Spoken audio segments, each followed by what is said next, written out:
I just want to take a relatively brief call on this third reading.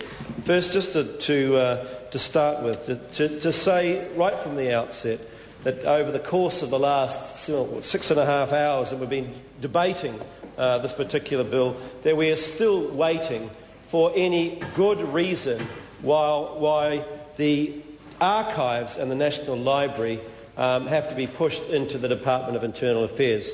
We listened to Nathan Guy talk about all sorts of things, but there is no solid rationale, no coherent argument for why we are here today debating this piece of ridiculous legislation. Until Tony Ryle got up at the very end and mentioned the word digitalisation. And digitalisation seems to be the key thing that brings us here today to try and bring those agencies into the Department of Internal Affairs. It is a software solution to a much more complex set of issues than I think Tony realises. We have a situation with the archives and national libraries where it ain't broke and we shouldn't be trying to fix it.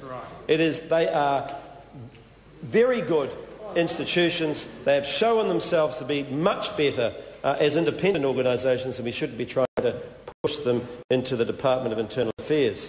But the other part of this legislation, Mr Speaker, is the part on science, research and technology.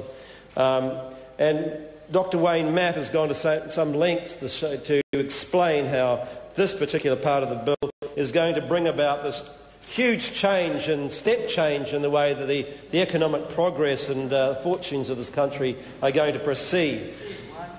The name's good, but you look beyond the name and there's not much more to it under that. Let's face it, we have a new leader of this ministry that was recruited within New Zealand. Fine, but he didn't even bother to look more widely internationally. He's spoken about the vouchers and the grants which this government brought in under the last piece of under their budget earlier this year. What do those grants and vouchers do? Well, he said they're superior to the 15% tax credit that he abolished, that this government abolished when they came into power. Well, I can tell you, Dr. Mapp, these are certainly not better. That's half the value, half of what you promised under opposition. You promised twice the value that you actually delivered in this particular budget. You did away with the 15% tax credits. That if you go around any company, sorry, Mr. Speaker, if you go around if one goes around any company, any private company in this country, and asks them what they would prefer, a bunch of grants where they apply to a government department on the behest and the good feelings and the warm feelings of that particular bureaucrat, whether they get a piece of some money in order to do R&D, or whether they want a 15% tax credit. I can tell you, Dr. Mapp, they want the 15% tax credit all the time. But not only that, the third thing I want to point out about the tax credit, Dr. Mapp, is that it's taking 2 years for money to actually go out on these grants and vouchers. 2 years in which we could have had decent innovation amongst our companies out there.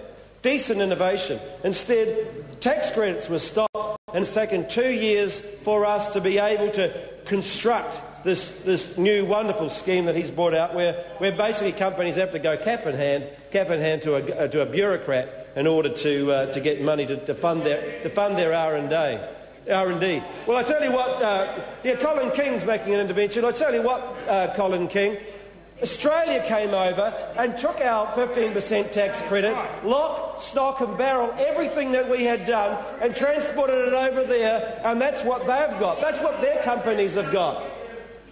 That's what their companies have got. And this government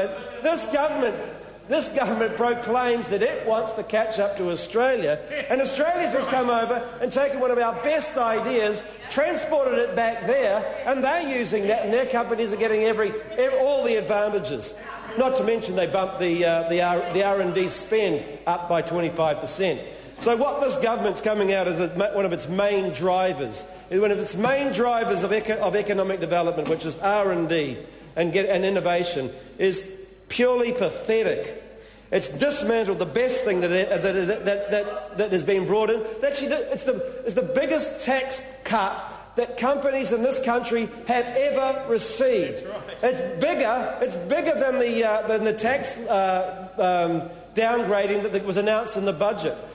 Companies that are exporting, the companies that are most valuable to us in New Zealand, have actually had a tax increase as a result of this government, because you took away the 15% tax credit, and that 15% tax credit, Mr. Speaker, was one of the biggest helps of innovation and development in this country. It is simply what we've got now, state welfare for companies. It will do nothing to raise R&D, private spend, which is abysmal, abysmal levels, Mr. Speaker, in this country. It will do nothing for that.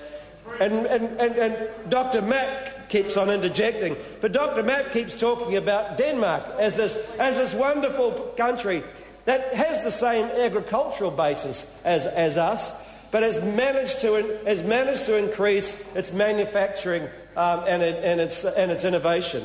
Well, how about taking on some of the same things that Denmark has done, rather than sitting there and talking about what a wonderful place Denmark might be? What about a tax cut for a tax credit for R&D?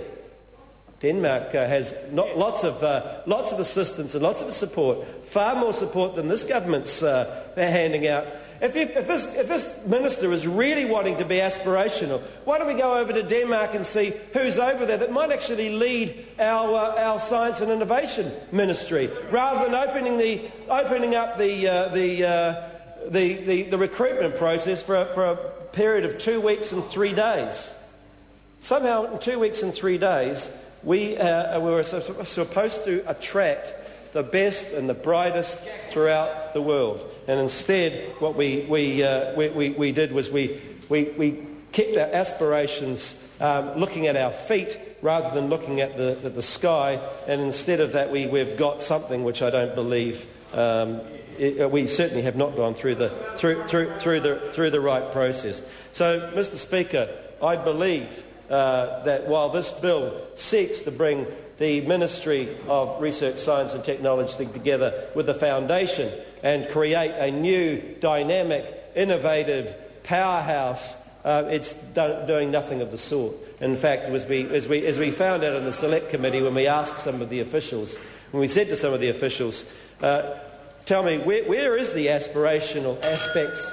Where are the aspirational aspects in this bill? Where's the statement of intent of what it's going to do? They said, well, actually, we've just been struggling trying to bring the two parts, these two organisations together, and we really haven't got to that yet. Well, I think that should have been set through the leadership of the minister.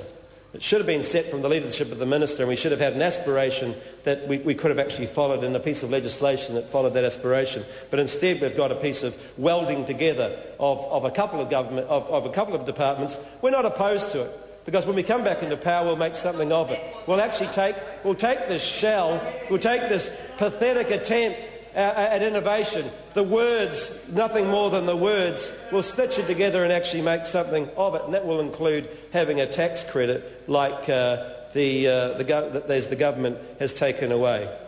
Mr. Speaker, this piece of legislation that has kept us here on a Saturday for 6.5 hours is nothing short of a complete waste of time. We've taken archives and the National Library back to the dark ages of the 1990s, and we've been completely and utterly unaspirational as it concerns the Ministry of Science and Innovation. I can think of many things that I could have done with the 6 hours of today rather than sitting here in this House and listening to that. Thank you.